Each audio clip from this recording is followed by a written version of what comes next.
Hi everyone, welcome back to our channel How To Tutorials. In this video, I'm going to show how you can buy Shein Gift Card. Firstly, launch the Shein app on your device. Make sure you're logged into your account. Now, on the top right side of your screen, you'll see a gift card icon. Tap on that icon. In the first section, you can type in your card number and your PIN and you can check your balance.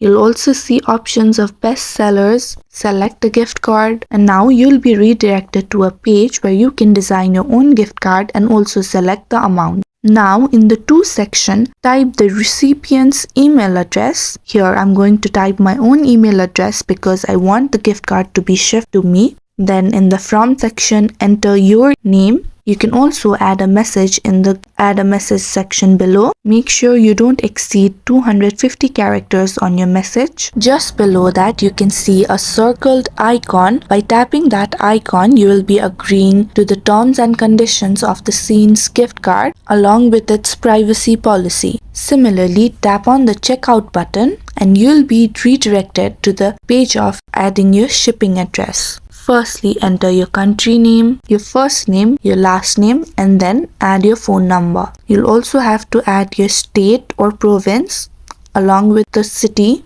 You'll also have to specify the street that you live in. Then tap on the save option. You'll now be redirected to the order confirmation page. You can see two payment methods on the screen. Here you can either pay via PayPal or your credit or debit card. Here I'm tapping on my credit or debit card. Then your total will be displayed below and you can tap on place order. After that, you'll be led to the payment section where you can enter your card number or you can also directly scan your card. After entering all your credentials, tap on place orders and now you've bought your Shein gift card. You can use this gift card to either buy something off of Shein or gift it to somebody else so that they can buy products and services from Shein. So if you found the video to be helpful, don't forget to like, share, subscribe and also leave a comment down below.